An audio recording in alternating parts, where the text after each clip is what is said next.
Deuxième problème sur la force normale. Un enfant promène son chien de 27 kg sur une surface gelée. Le chien refuse de le suivre, alors l'enfant le tire avec une force de 85 N et un angle de 43 degrés. Tu dois trouver la grandeur de la force normale et l'accélération du chien. Donc, comme il y a certaines forces en jeu, on va représenter le diagramme de corps libre.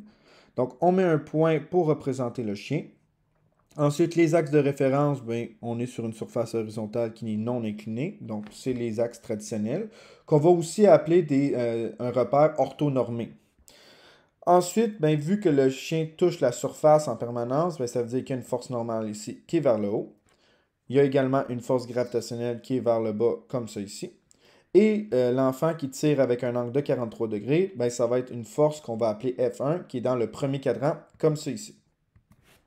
Attention à ne pas faire l'erreur de dire que la force normale, ben, c'est l'inverse de la force gravitationnelle, parce que ici, on a la force F1 qui a une composante en Y qui va compenser en partie la force gravitationnelle. Donc, il faut faire un calcul pour déduire la force normale. Donc, comme données, nous avons la masse du chien qui est de 27 kg. Comme on va vouloir trouver sa force gravitationnelle, ben, le G de la Terre est de 9,8 N par kg.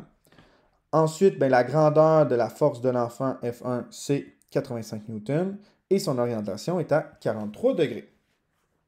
La force gravitationnelle, quant à elle, ben, elle est dirigée vers le bas, donc il est à 270 degrés par rapport à mon repère. Enfin, vu que le chien ne s'enfonce pas dans la surface, ça veut dire que la force résultante en Y va être de 0 N. Donc, on cherche la grandeur ou la norme de la force normale et on cherche l'accélération du chien qui va être en X vu qu'il se déplace horizontalement. Donc, vu qu'on veut justement trouver la force normale qui est en Y et l'accélération qui est en X, on va calculer les deux composantes, mais on va quand même faire deux calculs isolés. Donc, premièrement, on va trouver les composantes de la force gravitationnelle du chien. Donc, la norme Fg est égale à mg. Fg est égal à 27 kg fois 9,8 N par kg, ce qui va me donner une force gravitationnelle de 264,6 N, qui est le poids du chien.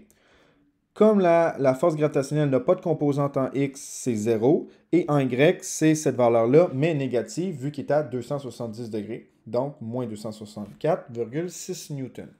Donc, un rappel qu'on met en parenthèse, vu qu'on écrit les deux composantes, et l'unité à l'extérieur, en n'oubliant pas de mettre la flèche pour la force gravitationnelle. Ensuite, ben, pour trouver la composante en X de F1, ben, c'est la norme fois le cosinus de l'angle. Donc, 85 N fois cosinus de 43 degrés pour une valeur d'environ 62,17 N.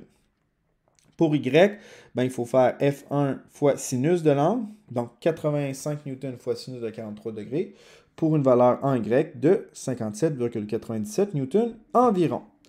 Donc là, comme je l'ai dit précédemment, on va isoler les composantes en X et en Y. Donc, si on commence par la force normale, donc en Y, ben, ce qu'on va faire, c'est que la force résultante en Y est la somme des trois vecteurs en Y, comme ça ici.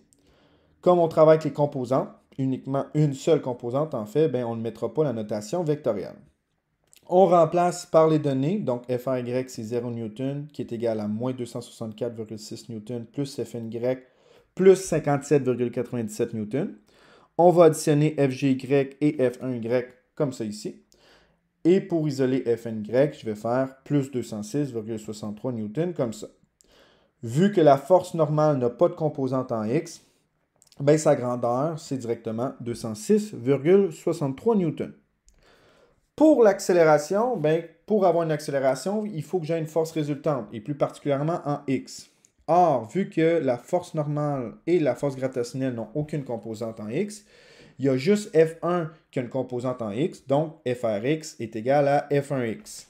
Donc, pour trouver l'accélération, on utilise la deuxième loi de Newton, Fx qui est égal à MAX, donc la force résultante en X, c'est F1X, soit 62,17 N, qui est égal à 27 kg fois AX. Je divise par 27 kg de chaque côté, ce qui donne une accélération en X de environ 2,30 mètres par seconde carré ou 2,30 N par kilogramme.